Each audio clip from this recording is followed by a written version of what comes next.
offering a large variety of floor and wall tiles at very competitive prices. Builders Paradise has over 2 million pieces in stock, lots of different styles to choose from.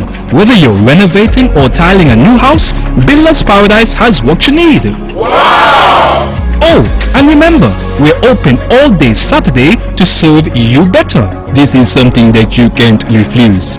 Visit Builders Paradise today at the C.A. Paul Southwell Industrial Site in St. Kitts or call them at 466-4938.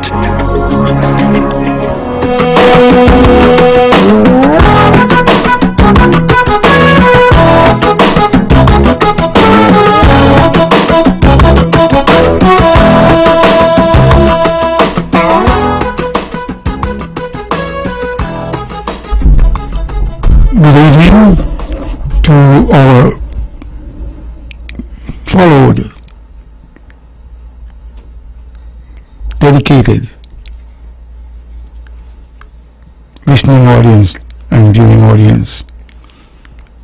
This evening I'm in the hot seat as the host of the program, and thus I must greet you, those across the waters, St. Kitts, and the gracious people of Nevis, those who follow us on the World Wide Web and throughout the Caribbean Basin.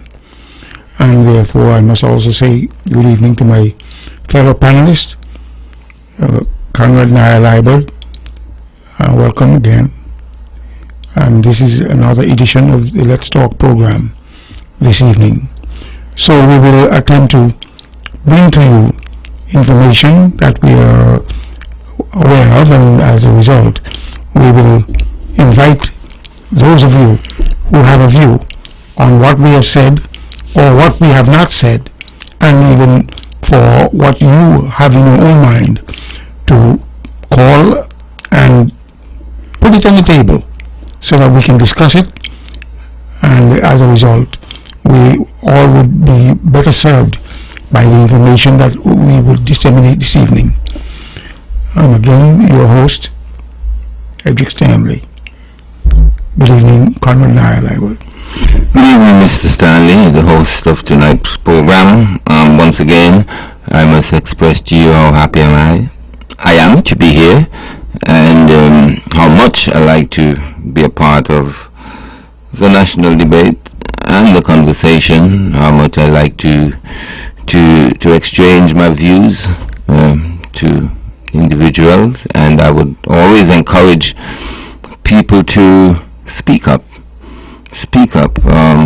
This is a platform that would accommodate you, providing that you meet the standards that we hold so dear here at Fun Radio.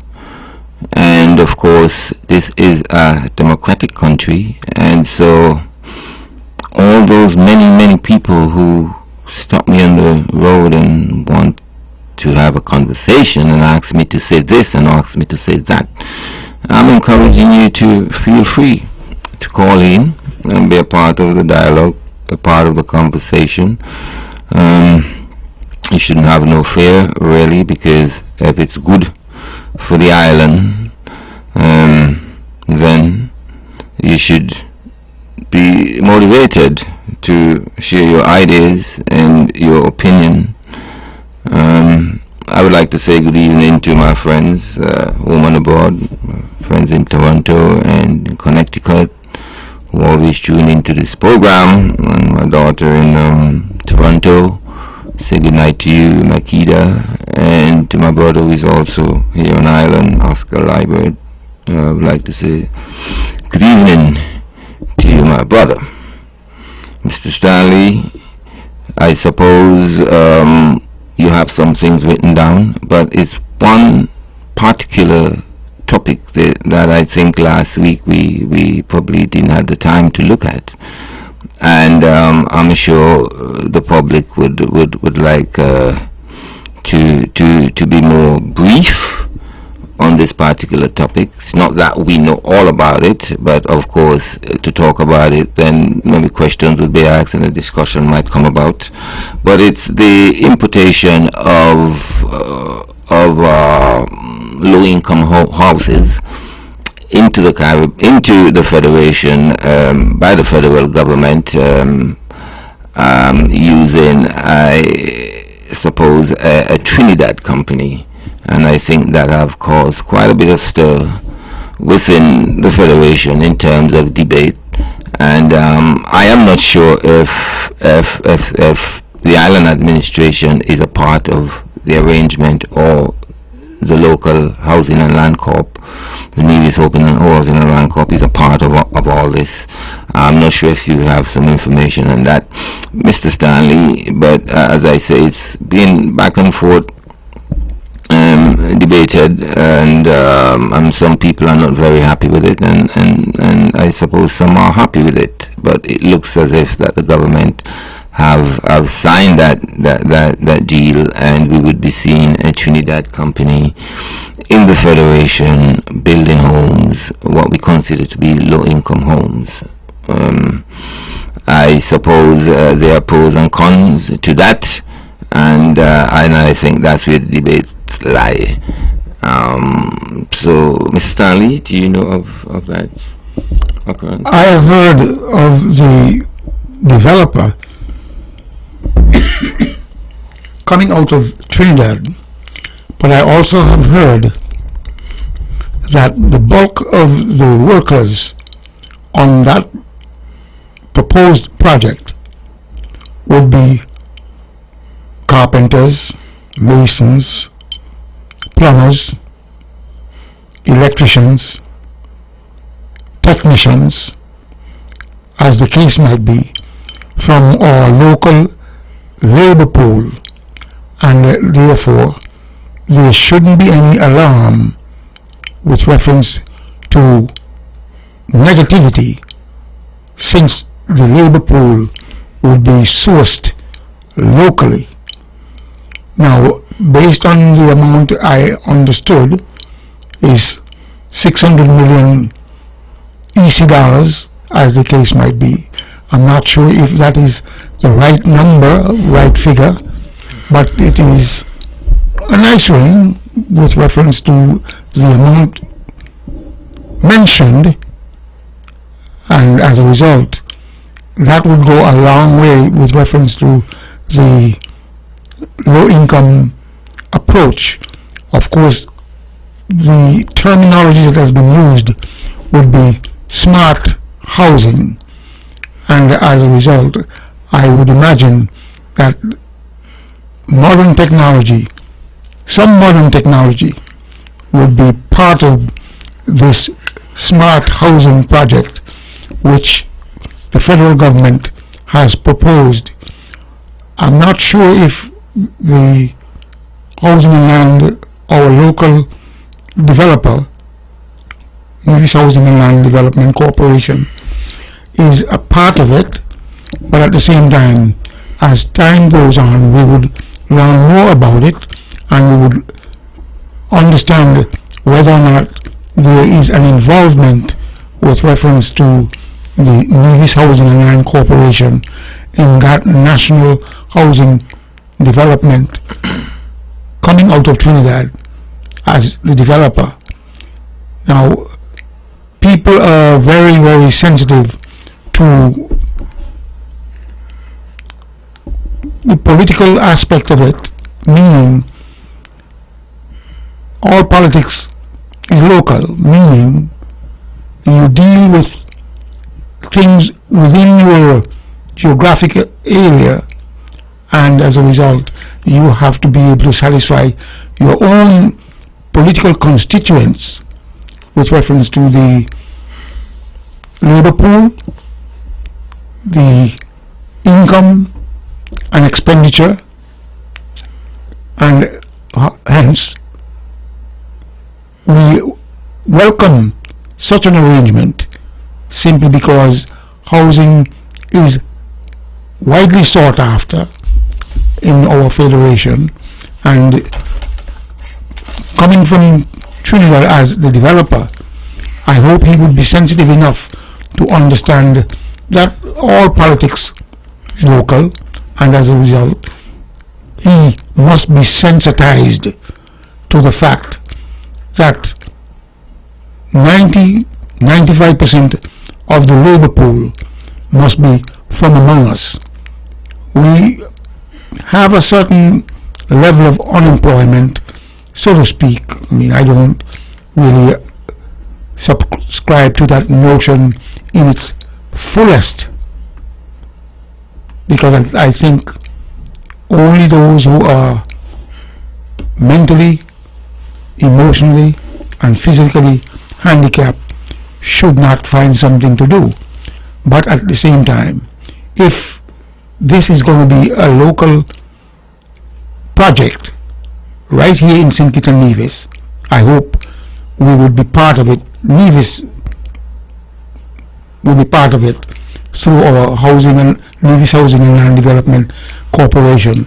If that's not the case, then we should be able to employ people not only from St. Kitts, but also people from Nevis, and in that regard, it will become local.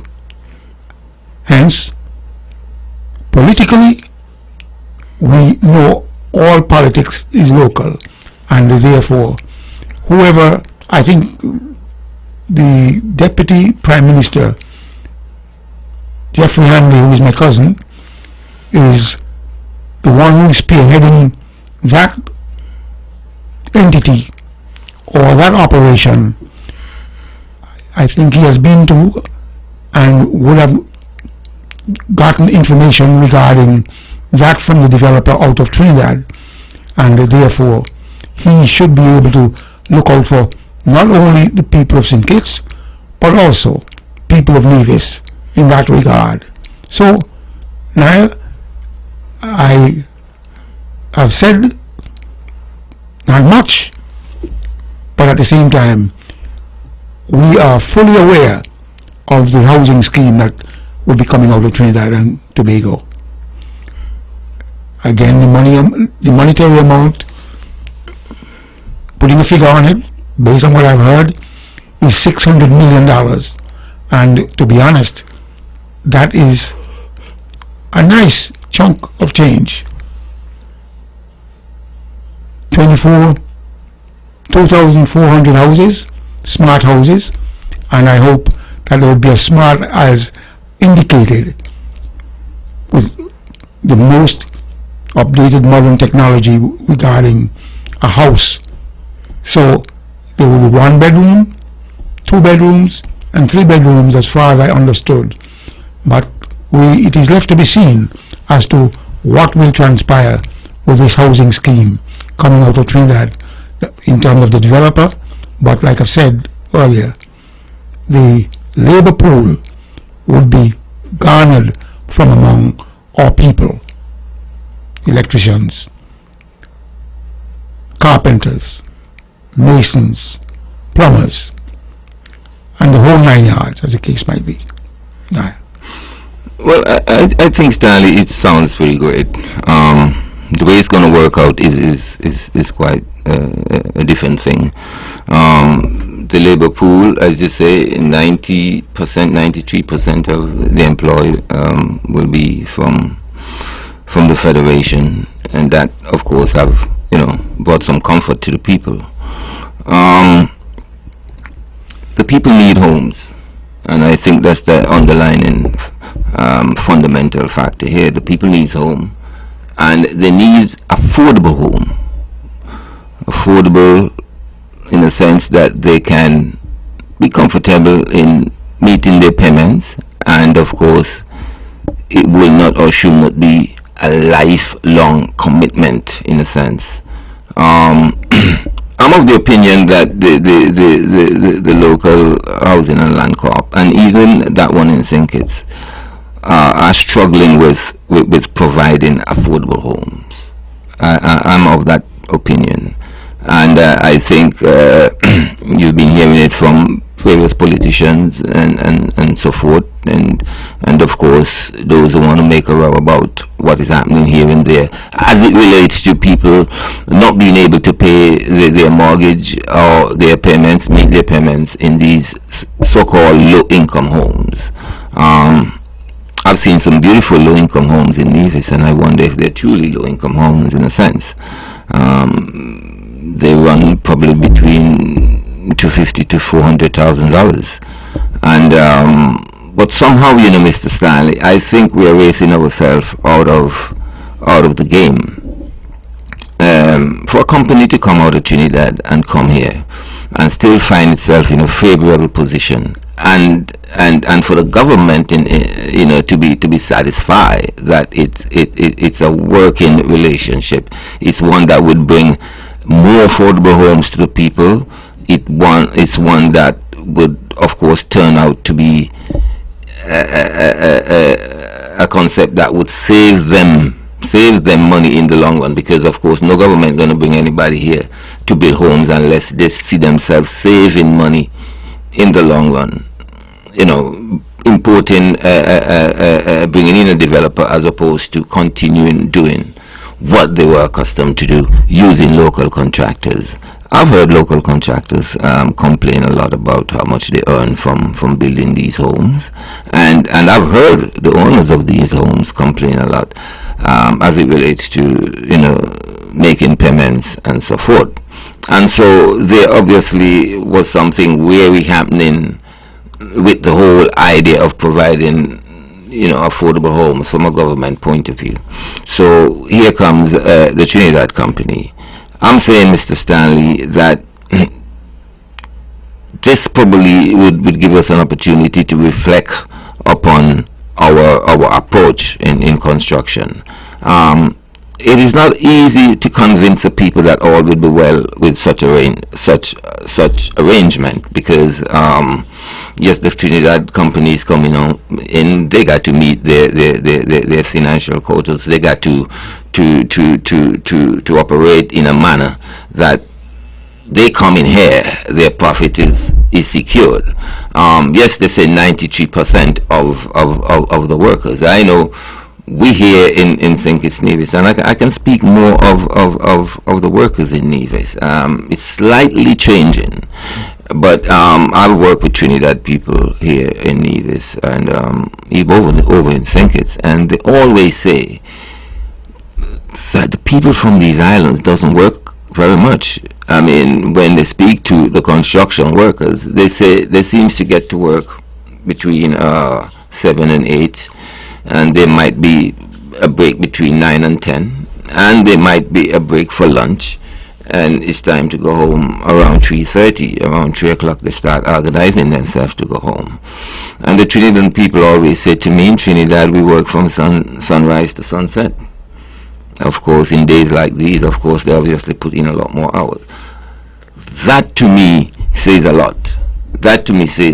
And when that concept is brought to the island, I do hope that what we forecast, or what we have been promised by the government, that 94% of the people would be local people employing these projects. I hope to the duration of these projects that holds, because I got great doubts about that.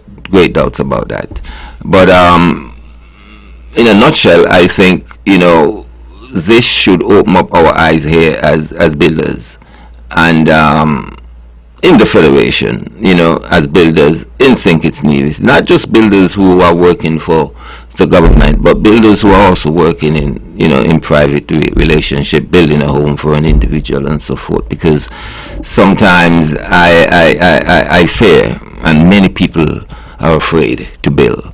Somehow they feel like I know about 5 individuals right now, 1 or 2 who have already had mortgage, and they feel like within the construction scheme there exists almost a bit of I'm trying to find the right word, but as it relates to spending people's money, as it relates to being careful and shrewd with people's money, a lot of people feel like that is absent. A lot of people feel like that is absent. A gentleman have said to me, and I know, the variables are different. A gentleman have said to me who have built a building here on Nevis, and who have built buildings in St. Martin. He have said to me, the money that he takes to build one building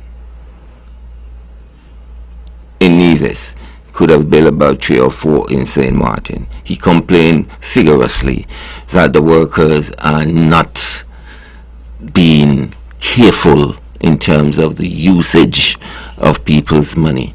They tend to employ heavy equipment at times when it's not necessary. And it's a fear in many people that within the construction industry there is, I don't want to use the word rip off, but there is a tendency whereby people's money are not seriously taken care of, and people are very much afraid to jump in the pool of building a house. And I find, the company that is coming in, they are proposing that you could get a decent 1-bedroom smart house for about 110,000, EC dollars.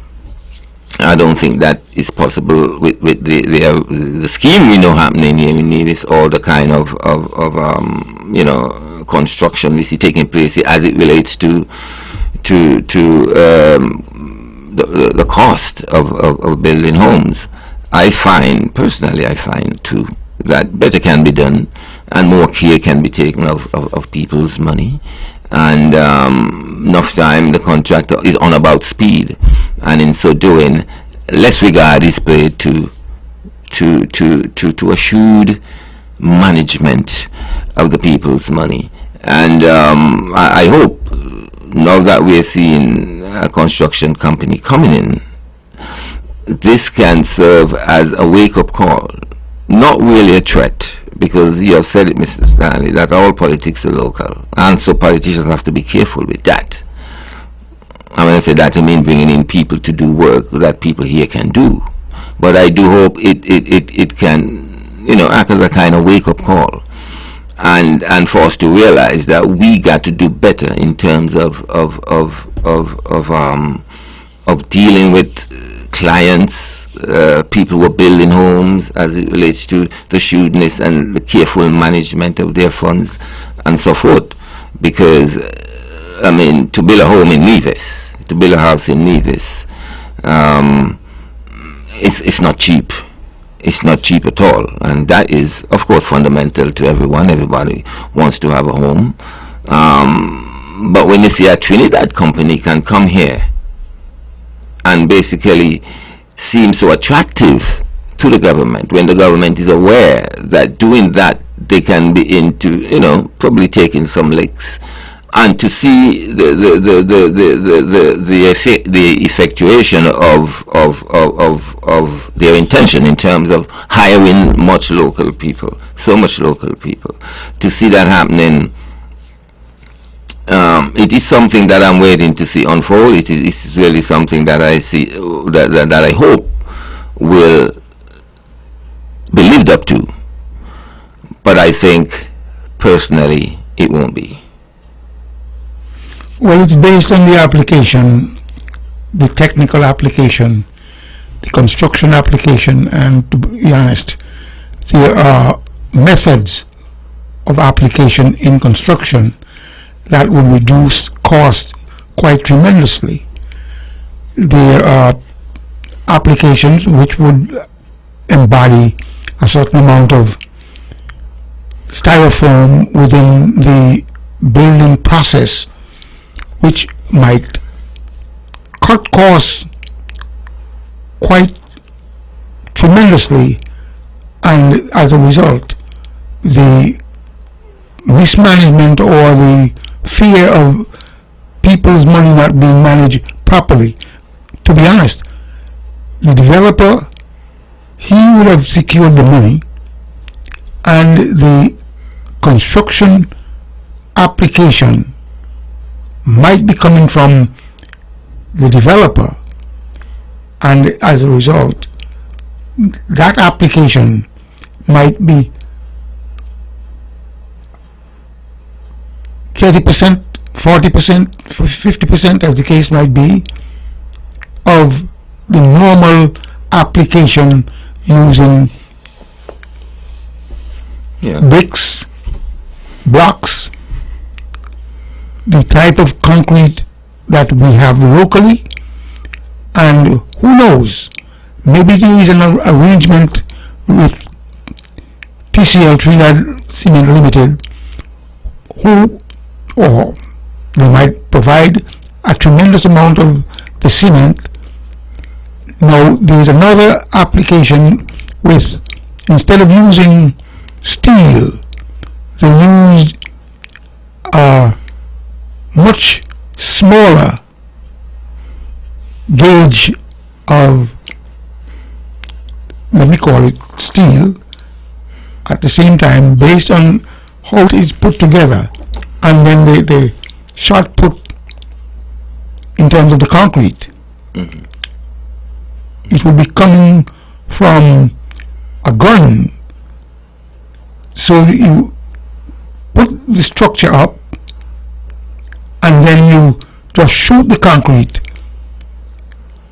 on the structure, which might be fabricated with foam, as the case might be, and as a result, it is the technique is in the application, the lower cost is in the application, and ultimately the smart factor might be in the application. So you cannot see it through the lens of the conventional house construction that we are accustomed to. So using what I just said, a new application, a new approach in the construction industry, this might be quite beneficial to potential home buyers, homeowners, and who knows, local banks would play a part, should play a part, and if they got their smarts still intact, they would send an appraiser out to ensure that the foundation of the house is as sound as it should be, durable with reference to hurricane resistance, and as a result, again the approach, again the application, and again the end product,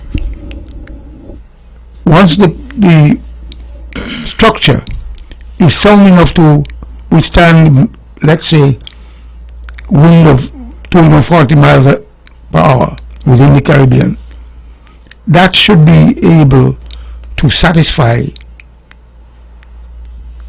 the local market and to satisfy certain technicians, mathematicians, and calculators, as the case might be. So again, we must not look at it through the prism of negativity, but to welcome a new approach, a lower cost approach to the housing industry. Now, in Nevis, and well, let me talk about Nevis. We do not know how much land in terms of money is going to cost. It is very likely that our government would be able to give them the land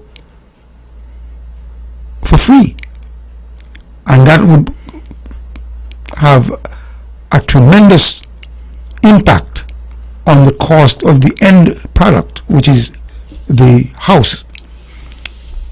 At the same time, the quantity of land is critically important. Now, if you are able to, under government control, set up a system where each homeowner lot or plot, whichever word you want to use, is roughly 4,000 square feet, or maybe even 2,000 square feet.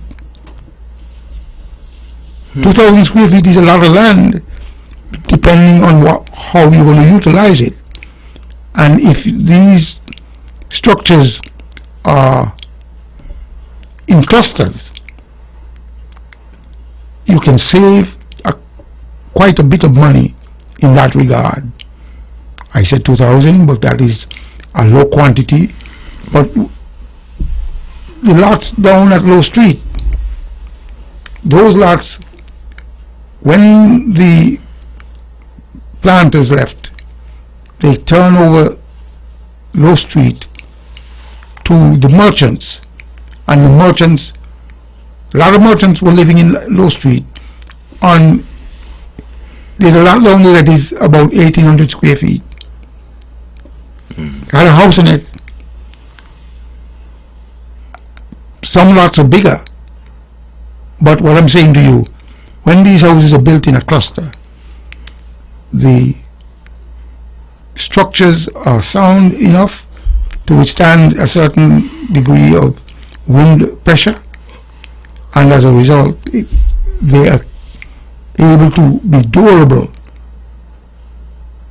So it's the application, the construction application might determine the true lower cost in terms of low income.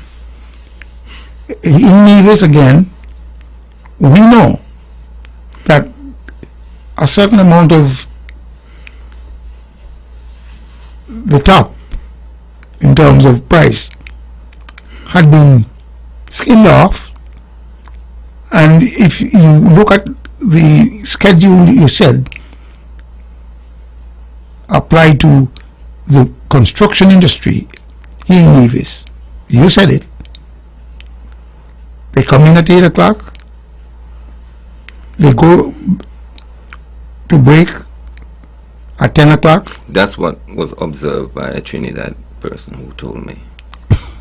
And therefore, if they break again for lunch, you know that obviously the rate of productivity would be very low, and based on that low rate of productivity, it expands the cost of that building, that structure.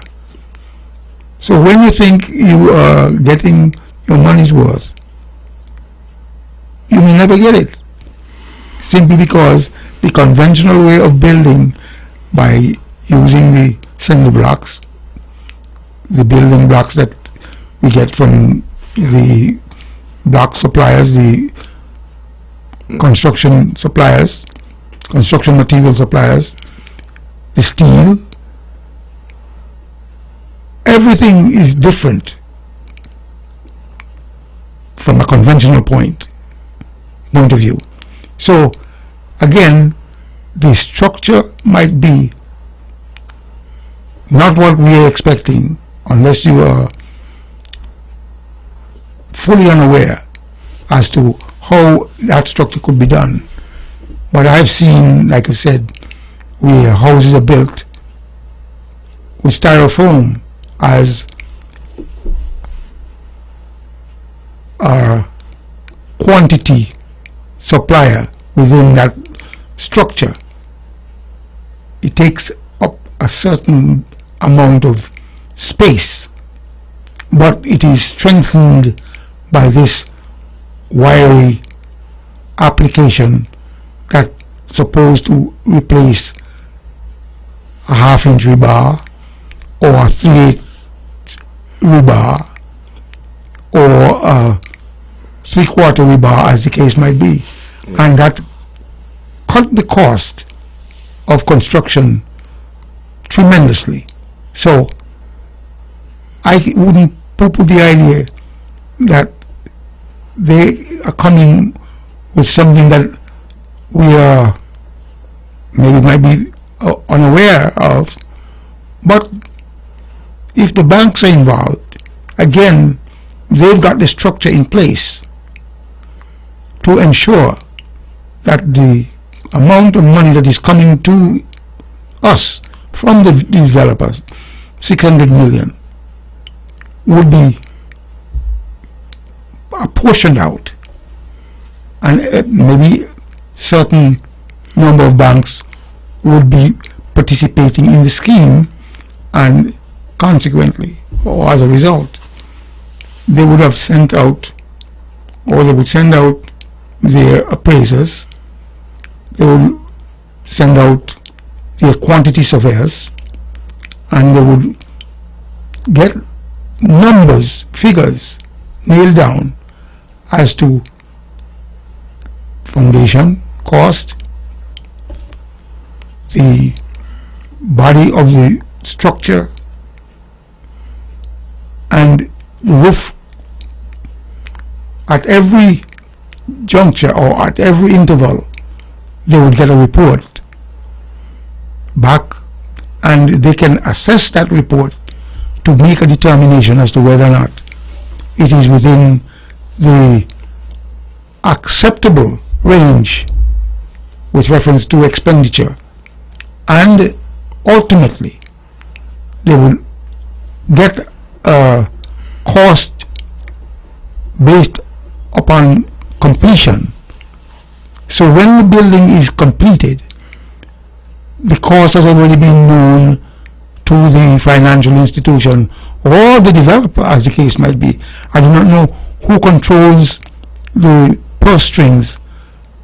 Like I said, it is very likely that the local banks would be involved, and ultimately, if the local banks are involved, it means that the central bank would also be involved, and we have the brain, the academic power to look closely at this particular scheme to determine if it is financially viable and if it is durable. So let's not poo-poo the idea yet. Let's not bring about too much negative about it, and let's wait and see when where the rubber meets the road, we will be able to determine truly what's going on. So again, it is the application. Yeah, I'm not at all poo-pooing the idea. Good evening, you on Let's Talk. Good evening, Mr. Stanley. Good evening, frequent caller. How are you today? How are you this evening? How are you this evening? My name is Mrs. Henry. Miss Henry. Sylvine Henry. Good evening, Mr. Liebert. Good evening. The other person, Liebert? Yes, good evening. Yeah, good evening. Good evening. Now, back to the beginning. The question was asked of the Prime Minister about if there were any houses allocated for Nevis. He indicated that the contract is between our NHC and the investor, and that Nevis has its own housing development corporation. That is true. Hello? Yes. That is true. Yes. So the houses are designed to be built in St. Kitts. I think he said, well, if the Nevis Island administration is interested, it could seek out, you know? Yeah. And so he said the investor is bringing his own money. So they're going to build the houses, and the people are going to apply to NHC. And if they are approved, they will have to get their financing or the mortgages to the bank.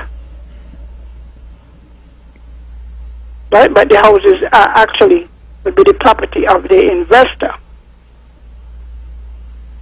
So it isn't that the money is going into the bank for the bank to distribute.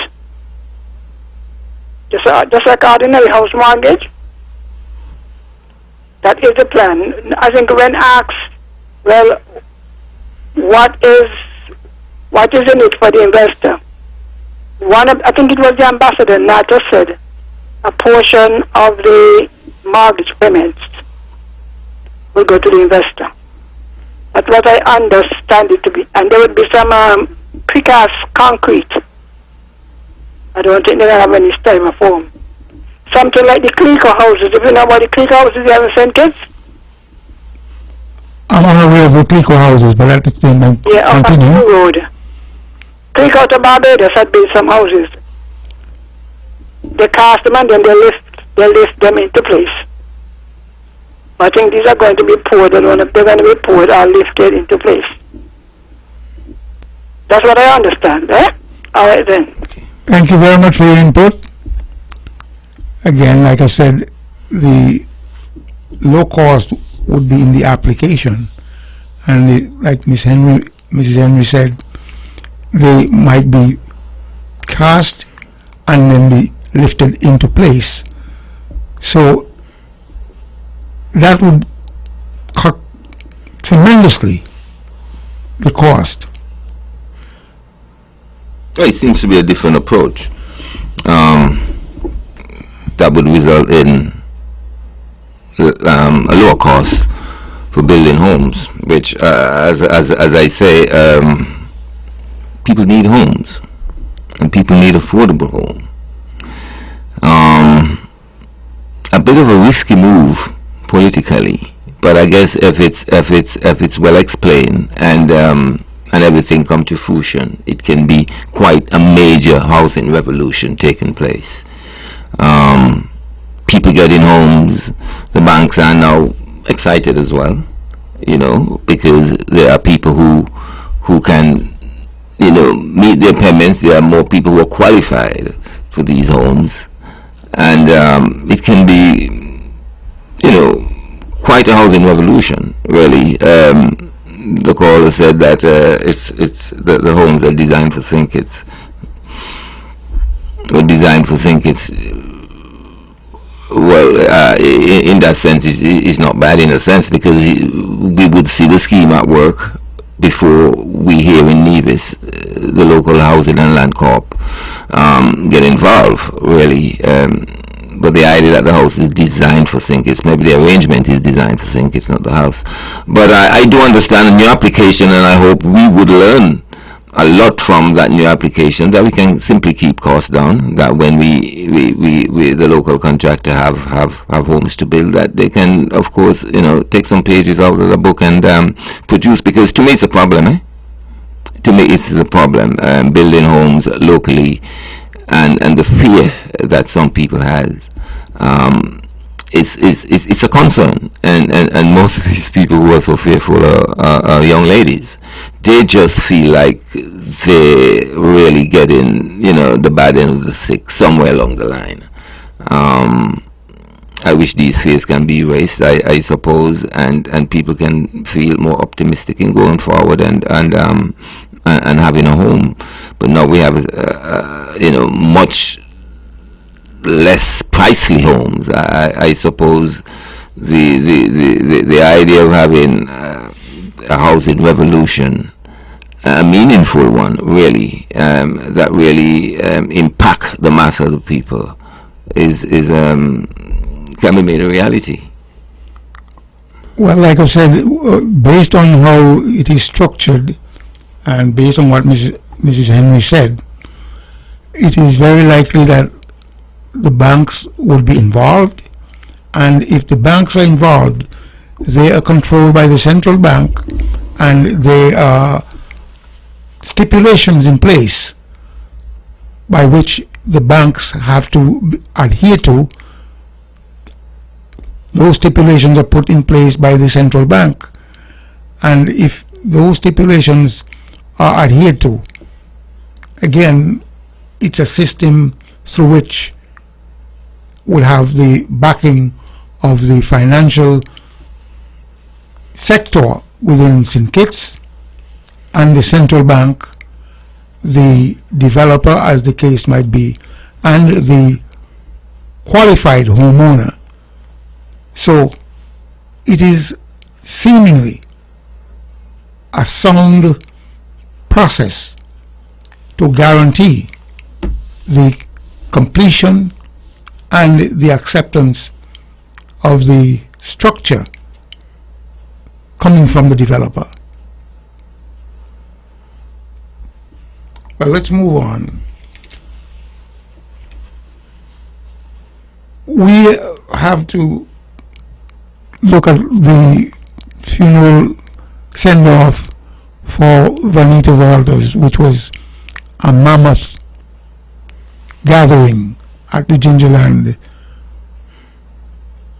Anglican Church yesterday afternoon. And as a result, like I've said in the past, she was larger than life, and she had a beautiful send-off to meet her maker. Now, let's bring another item into place, unless Naya wants to comment on that. Well, God be with her, and rest in peace. And I've heard a lot about her, and I'm sure she knows me very well, but I don't know the person by name. I've said that last week, but I've heard such positive things about her. On a different note, there was obviously crime, as we always say, has raised its ugly head again, and there was a shooting in Nevis, a robbery this past weekend. Quite honest, I don't know the detail, but I just want to reach out to one of the victims who actually got shot.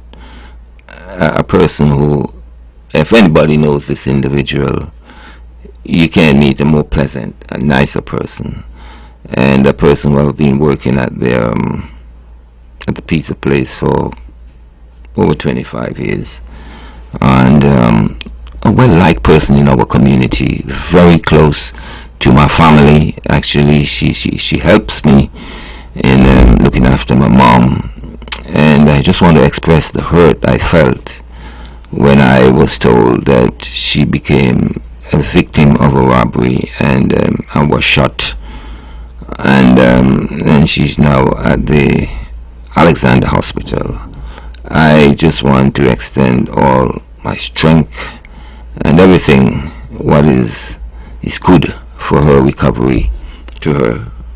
And I just want to let her know that my whole family is praying for her, and a lot more, because I know the people who knows this individual are so moved by the fact that she's such an angel, but yet she was faced and get caught up in such a circumstance and was wounded.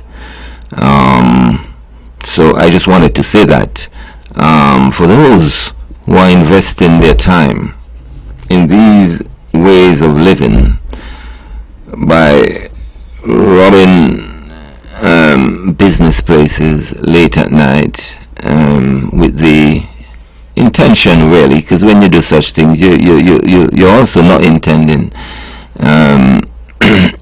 you're also intending to hurt and to maim and to kill. Good evening. You on Let's Talk? Tell Naya I said that the woman don't fly out till he don't reach your party gone. The woman at the hospital and turn her life around. Well, it's good to hear that she was able to fly out. I'm not telling a lie on anybody. I'm just expressing, the hurt I felt, and I'm also just, paying tribute to her as somebody who I know on a personal level. And I'm happy to know. I'm very happy to know that she have flew out and probably gone to a place where she can be better taken care of, and not a good reflection on us here on Ireland, but that's the case, and I hope that she would have a sound and speedy recovery.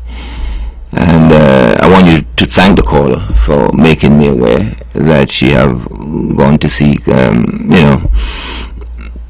better treatment, and but as I say, it's a sore point, not because of her, but because of the desperation that exists around us, and not only that, the fact that in most cases we can never find who is carrying out these acts of violence, and again it raises the big question of, where people get these guns from. So many guns. It seems to be. Good evening, caller. You on Let's Talk? Good evening. Can I ask a question about the houses? Go ahead.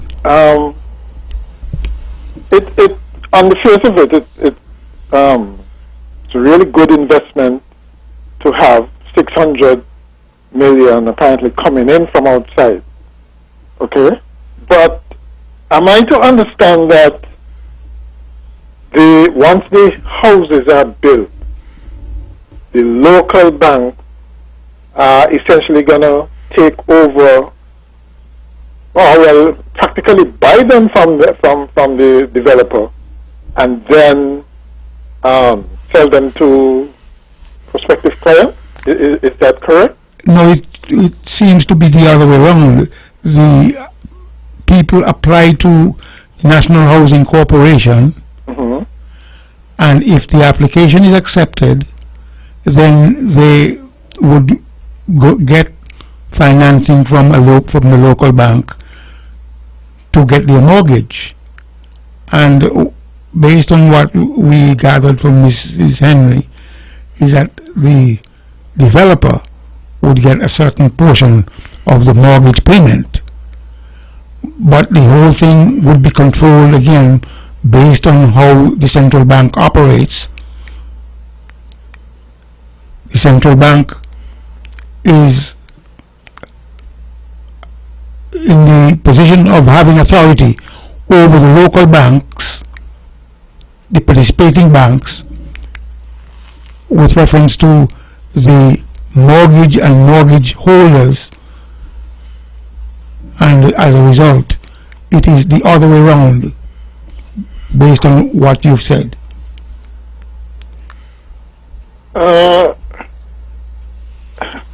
Let me again what I'm asking, right? If initially the financing is from the developer, right? We have no idea of the source of the financing yet, do we? Well, all I gathered from the news was that the Deputy Prime Minister, the Honourable Jeffrey Henley, has some connection and communication with the developer, and as a result the developer has proposed to put in 600 million, and it's a Trinidad developer who will be coming through to our nation with that kind of massive investment. Right. So again, that is getting external financing. That the money is coming external. So it's not coming really from, well, at least not initially, from capital within our country.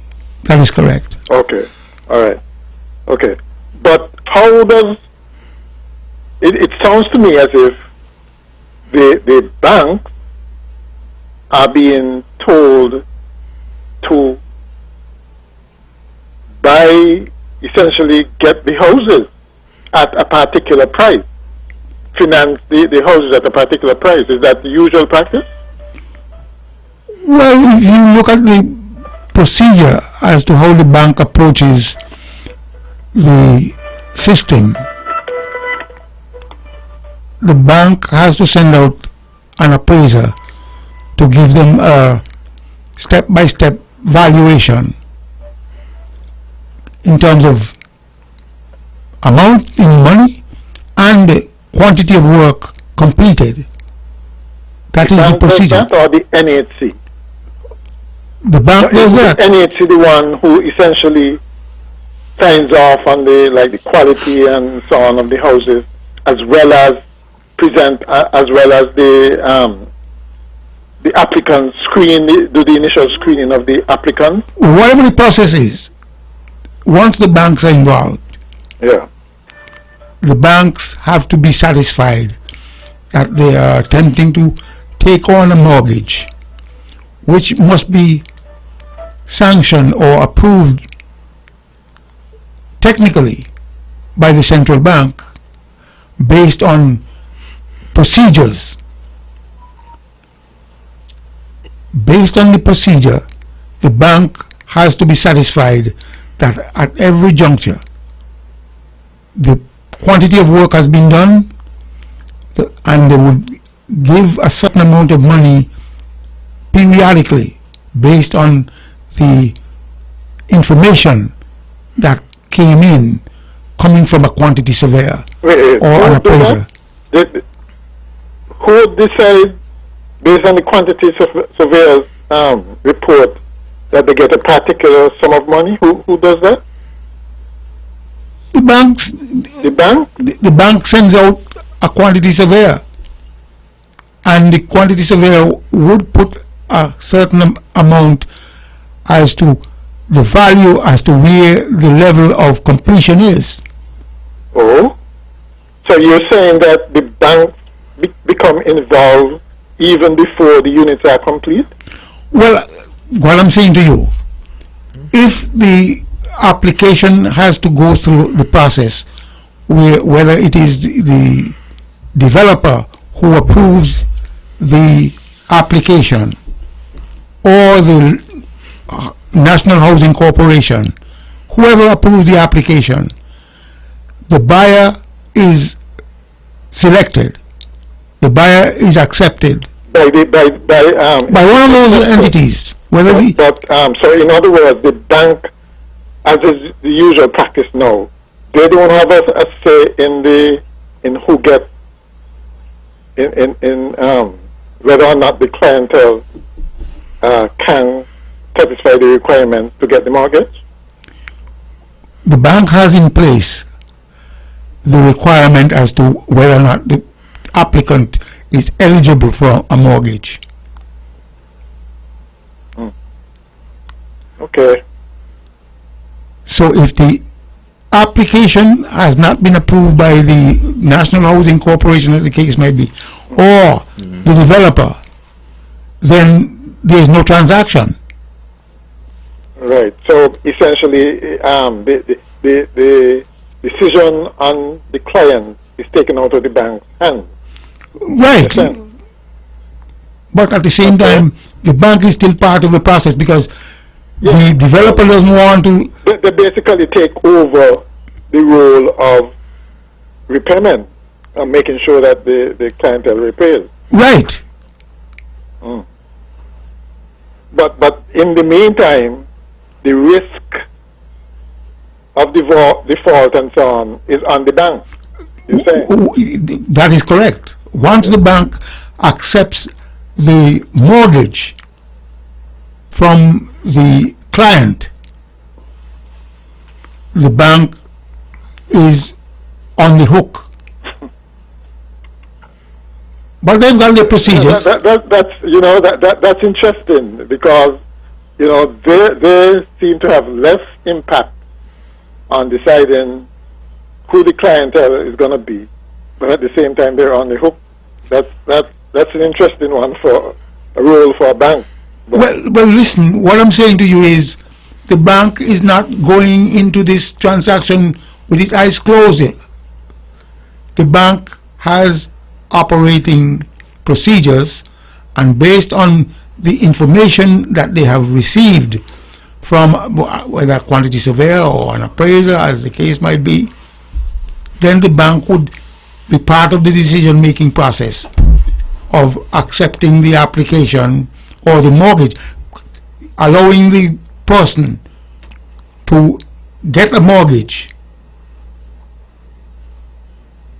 Once the person gets the mortgage, the bank approves the mortgage, then the bank is holding the bag for payment. You know what this sounds like to me? You know the practice in North America where you may start out a mortgage with one particular bank or financial company, and that company can then sell that mortgage to another financial company? That is correct. They do all that. They do it all the time. That's interesting, but it's not usual practice down here. But listen, well, let's see how it works out. With Republic Bank taking over from Scotia Bank, they had to buy those mortgages that they had on the books. Yeah. So it's no different from what happened when somebody, a financial institution in the United States, decides to wholesale and buy or sell, as the case might be. Except that you realize that in this case, the developer is expecting to make a profit. And Quite so. I would imagine that the bank is going to make a profit, is expecting to make a profit. And somewhere in between, the NHC will have some kind of whatever kind of fees, administrative fees, and so in between. Yeah. I don't know. Well, let's see how it works out. All right, caller. Yeah. All right then.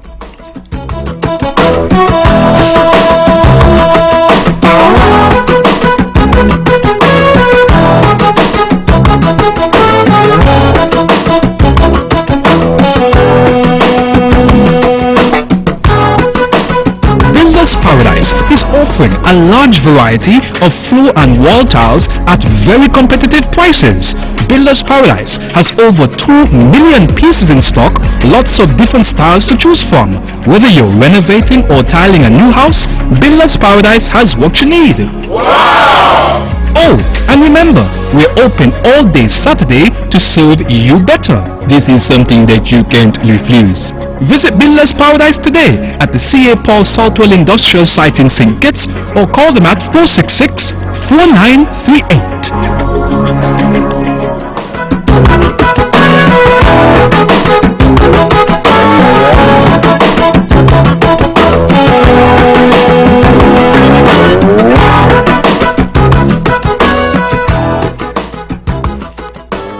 We're back.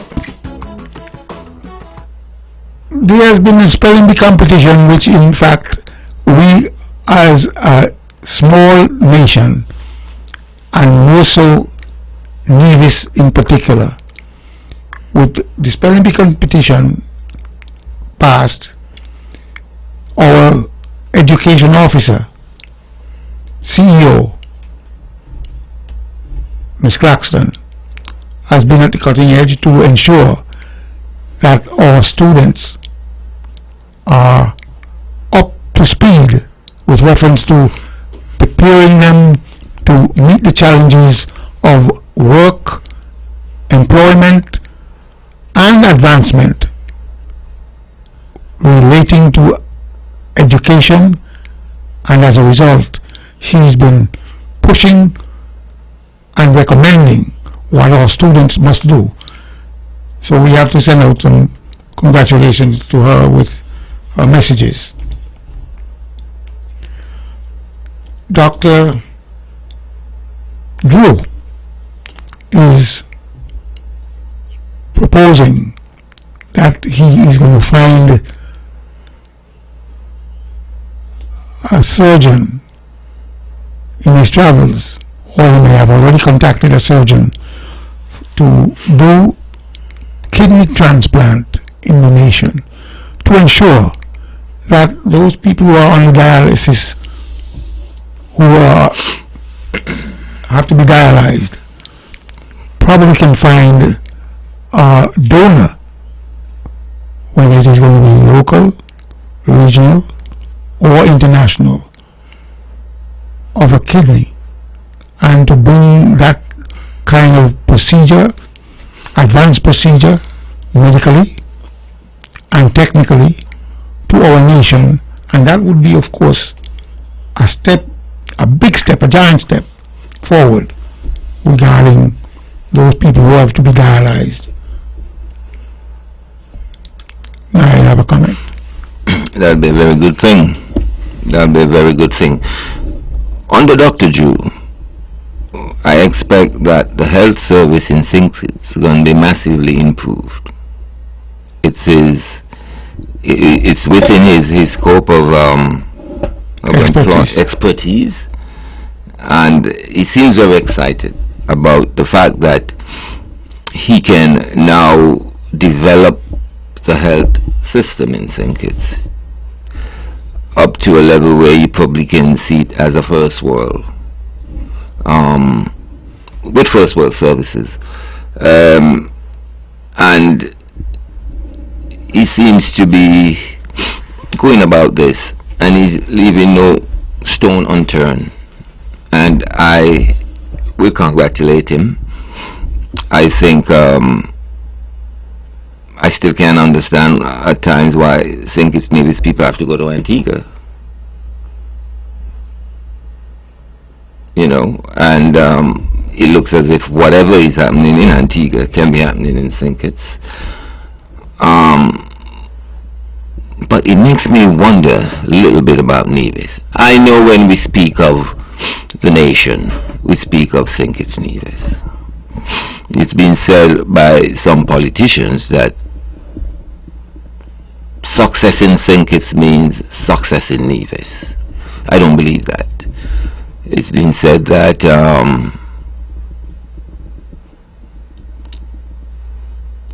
well, there's that expectation that we should, participate in the joys of what is going on as it relates to development in St. Kitts. Of course, we are happy when something is happening there that we can go over to the Federation and not having to go, much further. But we will always prefer that we don't have to go nowhere. It doesn't seem as if we are getting to that point in Nevis, or we'll be getting to that point shortly. And that worries me, Mr. Stanley. As I said, I respect the Prime Minister and his forecast as it relates to where he wants St. Kitts to be in the field of health. And he's running with that ball, and I agree with him, because a nation's health is a nation's wealth. And if we're not probably talking about the national insurance system, then maybe it is best to approach things the way he is, and for the government to easily subsidize the people if this national health insurance system doesn't come to fruition. But I'm constantly worried about Nevis, constantly.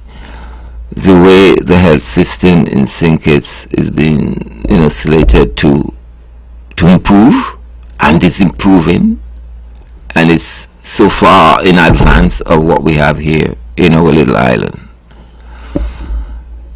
I hope for better here, as it relates to not just the health system, but as it relates to Nevis coming more on par with modern technology in health, and even in the basic things such as a dialysis machine. I understand this has been one of my campaigns since I joined this program back in 2008 or 2007, and I have not seen that happen. And but I've seen my people every day have to take that trip to St. Kitts. Some cannot have employment anymore here in Nevis. I have to take that trip to St. Kitts on a daily basis. Actually, I've seen some of the people with kidney problems arriving back to Nevis and barely can walk off the pier. They have to be held up and supported in a physical way. I've seen that. And so it makes me wonder and ponder if better would come to this little island, and if we can one day speak of Nevis as having an improved health system, and not just the nation, because the nation, that word sometimes too oftenly exclude Nevis. As I say, I cannot, speak bad about any Prime Minister in St. Kitts who seeks to move things in St. Kitts. But it just brings, heightens the question of, what about here? What about Nevis? I don't know if we can be satisfied because we hear about this bridge thing, and so when something happens we can dash across to St. Kitts to use the compression chamber, to use the dialysis machine, for cancer patient, for everything. I hope and I pray and I wish that we don't have to always do that, and even if we have to do that, let it be for something that it's it's more far-fetched than a dialysis machine. And so whereas we are seeing massive improvement in St. Kitts with the promise of a new hospital, and Nevis is still here trying to get one finished that they started some 5-6 years ago. Good evening, Let's Talk. Good evening again. Good evening, Miss. I was thinking in terms of the housing and the banks we're talking about. Yes. Now, the last AGM of the National Bank, the chairman spoke about the high delinquency rate. Are you aware of that? Non-performing loans. Yes. So I was wondering, I hope that they don't take on too much risk, because under the new Banking Act, the bank is not allowed to keep real estate as part of the assets. Are you aware of it? Quite so. Yeah. So they have to be careful who they lend the money to. Well, mortgages is one of the portfolios that the financial or the banking system has embraced over a long period of time. I mean, we look at J.P. Morgan buying out our first those Silicon Valley Bank. By the U.S. government. In a sense, but at the same time, they had to take on the whole shebang. Whatever the bank indebtedness were, they had to, in fact. I kept thinking to myself, given the route that they have to go through the bank, that many low-income people will not be able to buy. Maybe that may not be correct, simply because the approach might be a much lower mortgage as based on the construction application. Yeah, maybe for the 1-bedroom house will cost over 100,000, and the 2 is 200 and something thousand, and the 3 is 297, I think it is. Well, again, based on, we do not know what, do you know what the square footage is as compared to the 1-bedroom, 2-bedroom? I would expect the bank, for the government to give an assurance, because just like how the central bank had given during the COVID, I think was a 75% backing support. You recall that? Yes. So the central bank or the government might have to do something like that if they expect low-income people to purchase a house, because they usually have children, so they so they won't be going for the one thing. I was thinking to myself that maybe what they could do for those who are unable to finance a house to the bank, that they could have constructed some of the usual or the regular ones and finance it through NHC. The only problem with the NHC is the delinquency, or people just refuse to pay. Because of politics. Because of what? Politics. Oh yeah, I thought it's a politics, I won't tell you now. It's a habit and culture. The government own it, so. But now it's private enterprise. They're going to have to pay, or the bank will have to foreclose on the house. You know. Now, I mentioned the national health insurance. The other day I was actually saying that the government needs to look at its priority. It is good and fine to bring in all of these machines, and Nevis should have gotten some. If you get 15, you could give Nevis 5. But anyway, I was saying we're bringing in all these equipment to do these treatments. But are we able to pay for it? Well, I was saying what they should do is to operationalize the national health insurance, because it is already finished. It's just a matter of determining the premiums. So the quicker they get to that, the better off or the more access people would have to the kind of treatments they want. So I hope that I said it this week or last week, they need to prioritize these things in health. If you can't afford dialysis, you're not going to have any.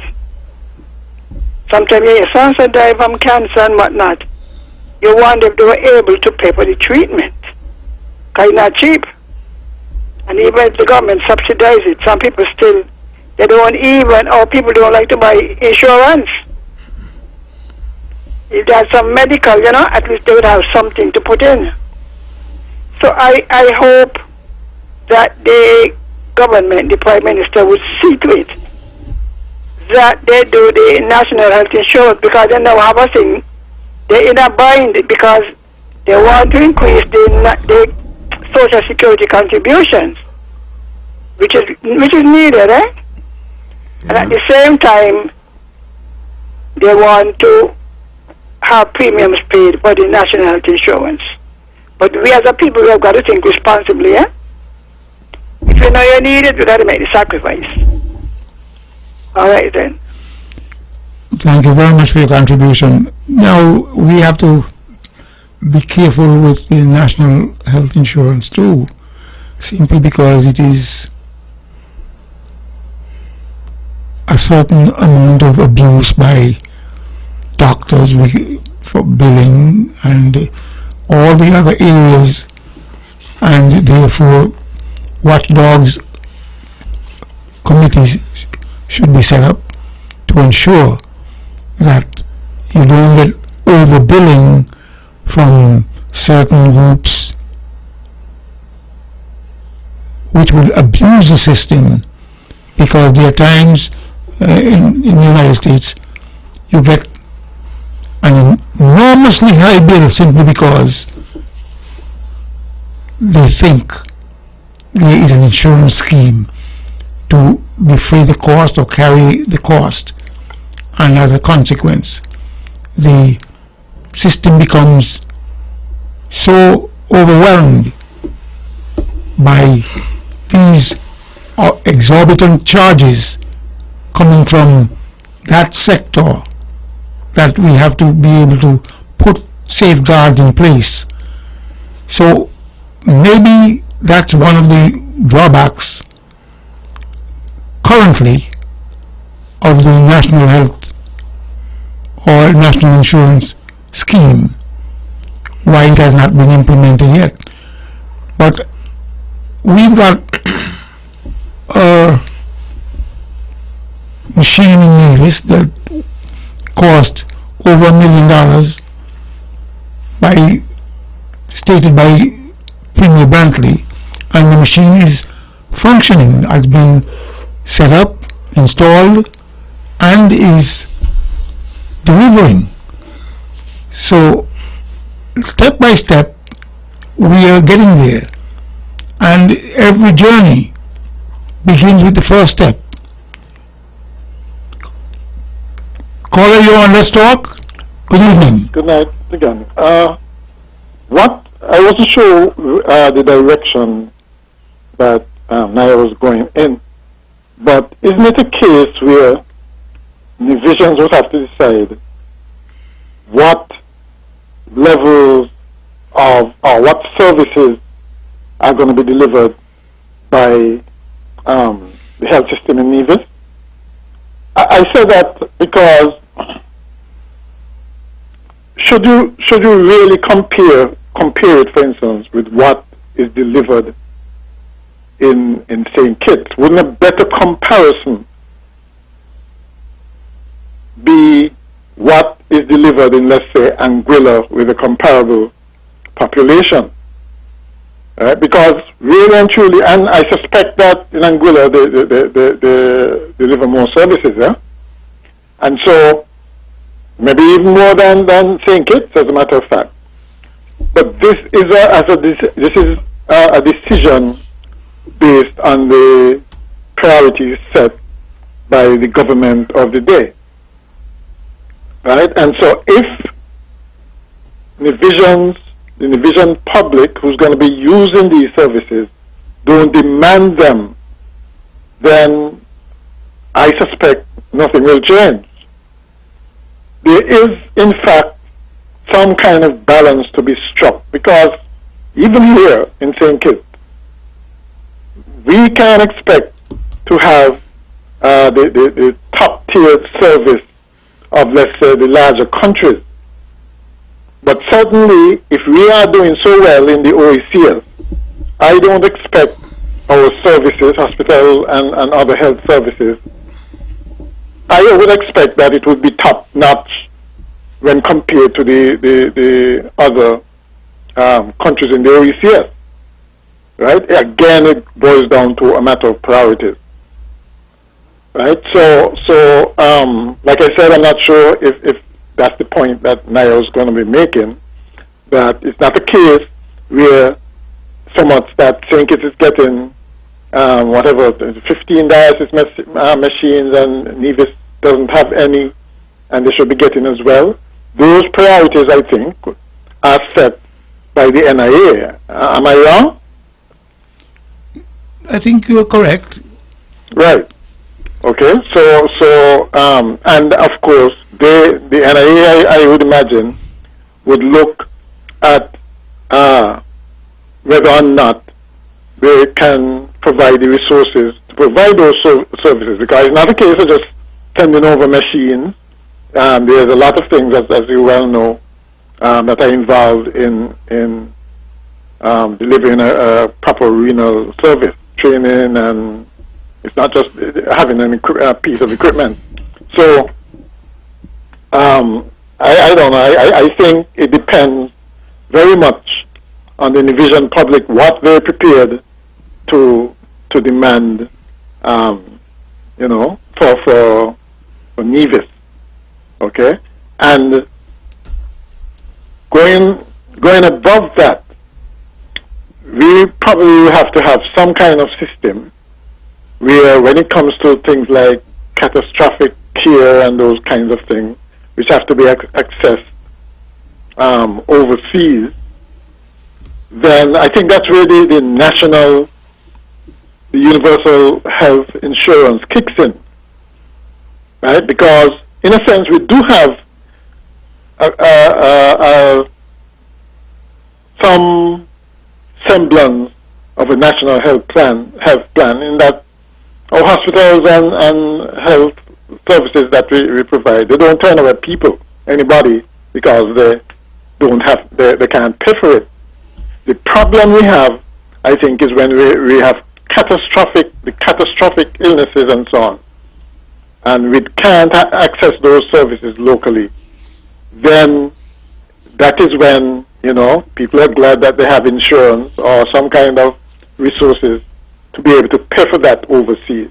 And that is where I think the concentration need to go, so that, and everybody would have to chip in, because that is how insurance works, right? You can't expect some segment of the population to be paying much higher than another, right? All of us in the pool, and because all of us in the pool, then it makes the supply of that service easier.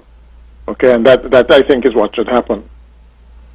But so we have to do both.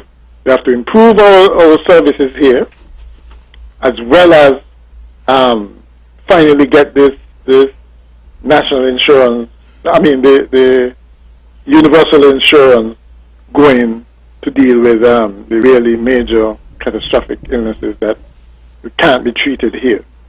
All right, so it's not a case of one or the other. You have to do both, I think. Okay. Thank you for your contribution. Well, I think that Dr. Drew sees the need for a kidney transplant specialist, and that's why he is attempting to bring it to the fore, so it could be implemented if we see it fit as an supplemental portion to the dialysis machine. So he's not only seeing the dialysis machine being utilized, but also to bring in a specialist to do the transplantation, the removal, one, and the transplantation of new kidney, as the case might be, as a supplemental factor. Well, just wanted to say to the caller that it's not really about comparing what we have in Nevis to what you have in St. Kitts. I think we are dealing with the needs of the people. I think the needs that you have in St. Kitts is the same needs we have in Nevis. But the caller also said that we probably should compare Nevis with Anguilla. But he still went on to say that Anguilla seems to be providing even more services than St. Kitts. So who should we compare Nevis to? We're not comparing Nevis to any island. We're simply saying that the needs of the people of Nevis is the same needs of the people of Anguilla and St. Kitts. And so to have access to these services is what we are talking about, without having to take a boat or a plane or craft, I think one of the callers said it right. If you get 15 machine, and I know that the island administration take care of they have a Department of Health. I'm not sure if I don't think health is a federal matter in a sense, but we are still one federation, and it comes back to the affordability of these equipment. Sometimes it's very apparent that the island administration is strapped with cash, and I would always remind the listeners that one of the reasons why we are where we are is because we have not been getting our fair share, and so that remains an issue when we speak of where Nevis is at and where St. Kitts is at.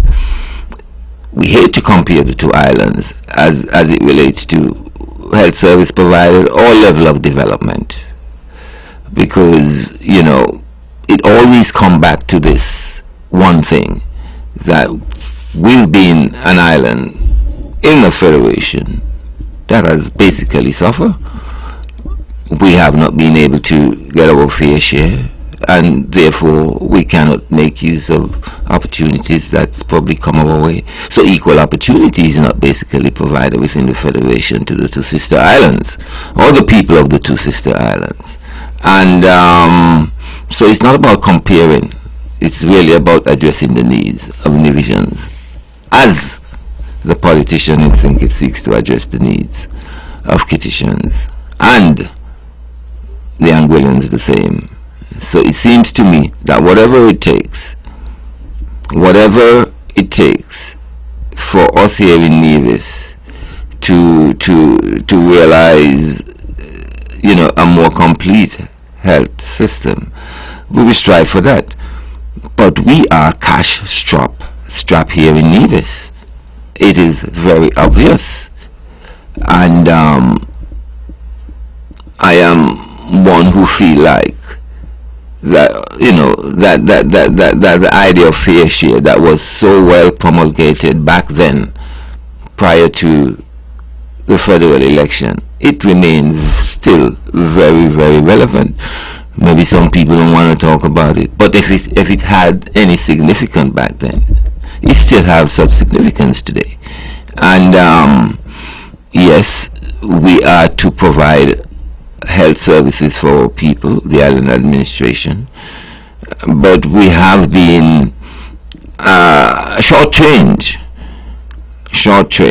and in a general way here in Nevis, that is easily recognizable that there is a lack of funds to put us where we want to be at this point in time, to meet the needs of Nevisians, basically. Very well. There has been reported about another killing in St. Kitts Stanley, which brings me to the point where we are somewhat frustrated, and I am calling on those people who are engaged in this criminal act of killing people, shooting people. When would it stop? And how can we minimize it? And those who feel, for some reason, that the peace program didn't work, or couldn't work, or was not working, that has now come right back full circle with reference to the wanton killing. 11 murders in our federation. We are back on the front page, or front pages of world news, and therefore we have to begin to sound the alarm that something has gone drastically wrong, and therefore it must be addressed. It must be addressed. We have to find some means of solving this menace. It's a national concern. And in that regard, we need all hands on deck in order to find the solution. And if we have to again bring back the peace program and to find how we can tweak it a little more to get the results that we enjoyed in terms of the non-violence, murders, as the case might be, we have to begin to tweak it. And I propose there is a catalyst which could be utilized, because we already know some of the players, some of those who are involved, and therefore let us harness and bring them in and find out from them what can be done to satisfy those who are still bent on killing people for whatever reason or reasons. A comment. What can be done to satisfy them? Right. If the real more assistance in certain areas, you tell us, but let us use those who we know are being a part of the peace program or was a part of the peace program. There's still a core of people who we can identify their will. They have benefited, still benefiting, and let's find out exactly what they're hearing from those who are still bent on going down the path of criminality. And thus, let's find out exactly how we could participate with them to find out what the problem is, why we are seeing now an upsurge in gun violence to the extent where people are being killed. 11 murders in St. Kitts and Nevis. Well, I think more emphasis must be placed on catching the criminals. You say, you know them, or some people know some of them, I don't know, but more emphasis must be placed in catching the criminals. You can't sit there and say, what do you want? What do you want to prevent you from doing such acts? We are here willing to give you what do you want? Well, what you want? Not really. I don't think that should be the approach. Look, you must have a sound system of law and officers to back that up in a very serious way. You know, a lot of things happen, okay, from deep within the system, and I think we are stepping over very important factors in this whole criminality thing. We seem to be willing to put justice aside or have a very soft approach and put in some emphasis on asking the criminal, what do you want for you to behave yourself? I think that question maybe can be asked in some other way, or you can find ways and means to discover what you can do to prevent these things. But as it relates to catching the criminal, that should be a hardcore, well organized, well financed aspect of this whole circle of events. You cannot just think that, okay, you have a peace program and that's all. Crime has gone down in the last 2 years and we are happy. And so the police, the officers, those who are responsible for catching the criminals, drop their guard. Everybody seems to be shaking hands now, both criminal and police. What is that? Over fire now. Good evening, and let's talk. Yeah, good evening. I think we'll be going down a very dangerous path if we start asking people involved in criminal activity, what do you want? No. That's a recipe for disaster. But I do agree with you, Mr. Stanley, that we should have a peace initiative part 2. But this time we do it right. Because last time I mean, we can't even document what we did to even begin to say that it worked, right? The fact is, COVID, I think, masked a lot of the criminal activity in that, there was less opportunity to do those things. And we may have thought that we had solved the problem, and in fact, we hadn't. What we should have done, I think, in the intervening time was not ask, what do you want, or start giving them what they may have wanted, which is, or what people suggested they were doing, giving them praying for peace. What you should have done was try to analyze them in terms of finding out exactly why they think they can solve a problem by killing each other. That didn't make sense. That showed a deep psychological problem, and we didn't really make an effort to find out exactly what was driving it.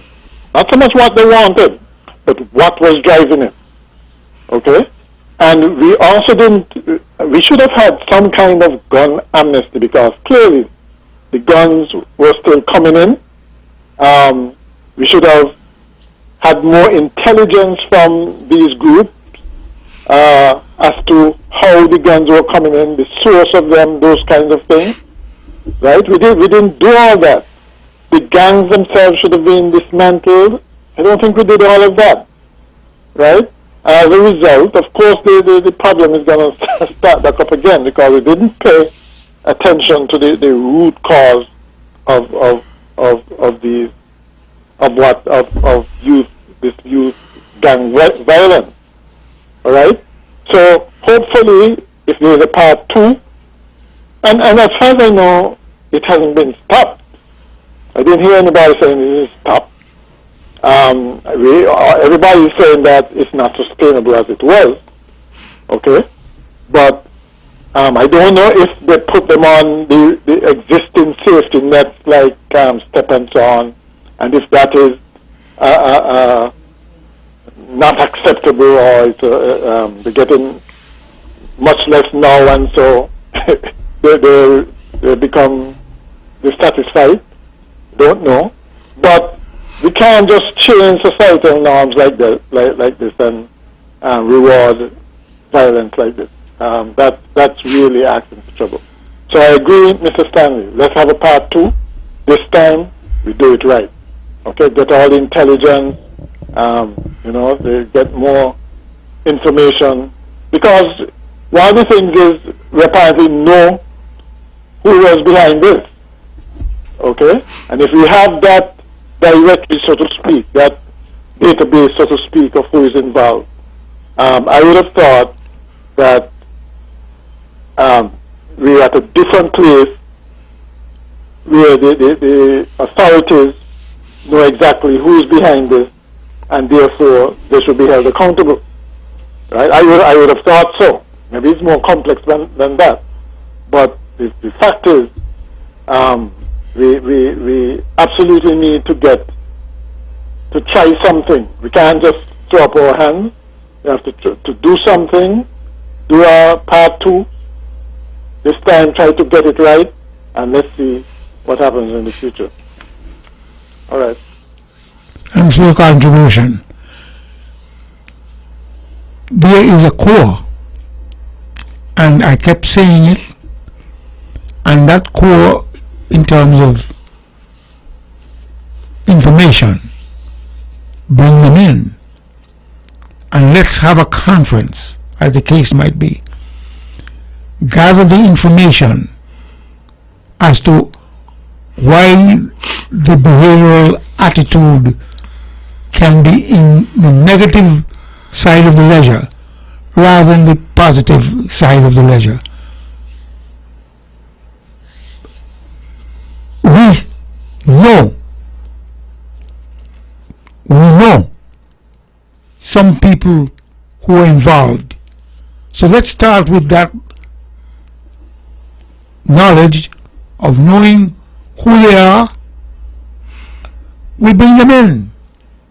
If they want to they will cooperate. If they don't want, they will not cooperate. But we already know who they are. At least some of them. So let us attempt to start from that juncture and move forward, gather the information, whether we have to send them back to school, trade school as the case might be, bring them into the employment arena, figure out what would be required to get them fully engaged, fully employed, because the behavioral attitude is predicated on, in my view, an inadequate amount of education. So if it is possible, let us find all of them, those whom we know. We set up a database, so we got them in the data bank. And then even the police or the intelligence section of our government be given the information, and they'd be able to use that information to expand the dragnet. The police, of course, will have an extra tool simply because they know now who those people are. And if we could get a snitch for people to squeal on one another and find out exactly how we could get them to participate and not to be going down that avenue of criminality. I'm saying it is possible, but we just have to get them in a group and figure out exactly how we go forward and upward. Well, the CARICOM leaders met recently somewhere to discuss this upheaval and this upsurge in criminal activities throughout the Caribbean. Just recently, I think about 12 officers from the Federation went down to St. Lucia to solve a major upsurge in violence, in criminal activity and gang violence down there. So it's a regional thing we're dealing with. It's a regional subculture we're dealing with here, where guns are making their way into the Caribbean islands, and we know none are actually made here in the Caribbean area. I mean, of course, the leaders, I think they point their fingers at America and trying to ask America to prevent guns that are made in America. To me, that's a shot in the dark, you know. But one thing that is important to me is criminal leaving one Caribbean island and move to another, and then move to another, because that is happening in a big way. You know, after they start to deport the criminals out of America, send them back home to the Caribbean after they serve their sentences, that what have happened from that gesture, a lot of criminals came back to our region, and they tend to move from island to island. Now, the host country, the home country to which they belong, are they not aware of these individuals and the reason why they are back in the island, and the fact that they are what we consider to be deportees because they were criminals and they went to prison and so forth? A lot of the things that are happening in the region is happening as a result of these people coming back. I mean, so these people, I mean, these are individuals, these are human beings, these are, ex-convicts who have returned to the Caribbean with in many cases, more up-to-date and sophisticated means of dealing with their trade. And that left our untrained police officers, our unequipped police officers, I mean, at a distance as it relates to solving, crime and really, fencing them up in any way or the other. But I think host countries, they probably need to communicate on that level and have more hands-on knowledge as to who have come back to the Caribbean or come back to their country, and the freedom which they give them to go to another country must be looked at. Really, I know they have this big thing about Caribbean passport, and therefore you can come here, there, and everywhere else. But even here in Nevis, we have seen people who have come from America go back to their home country and find themselves in Nevis and commit serious crimes, and so that is something we need to look into in a very serious way. You can't tell America not to send them home. To ask America to keep a eye on guns leaving America coming to the Caribbean, that's almost that's seriously a shot in the dark, really and truly.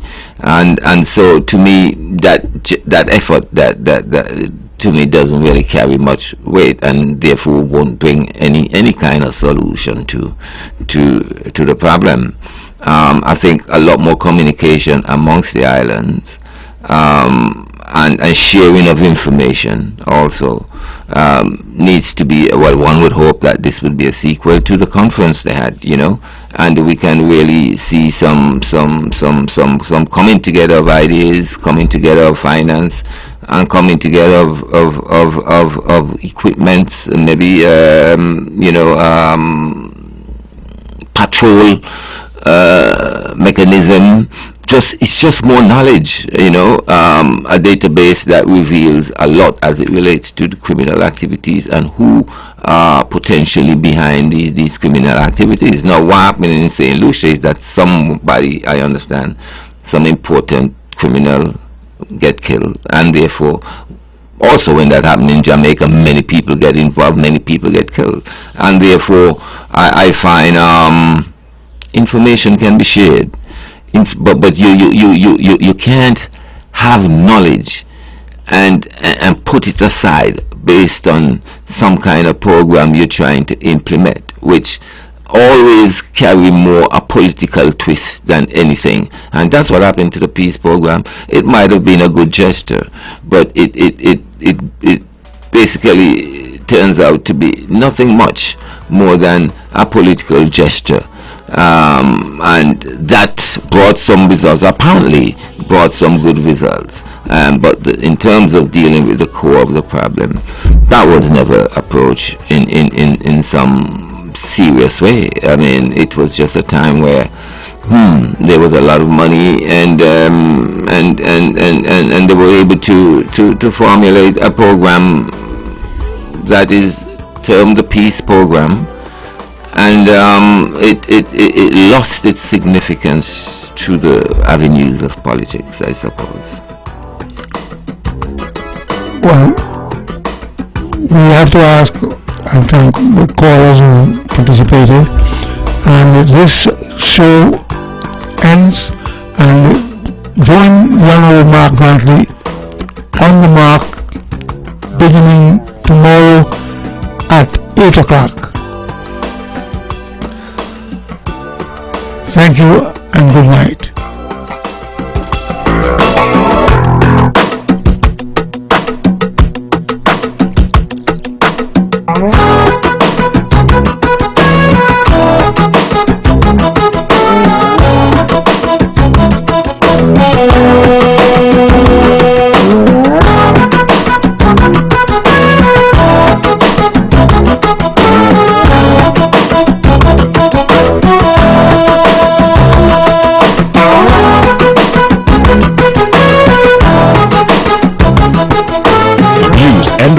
expressed on the preceding program were solely those of the participants and do not necessarily reflect the views of the Nevis Broadcasting Company.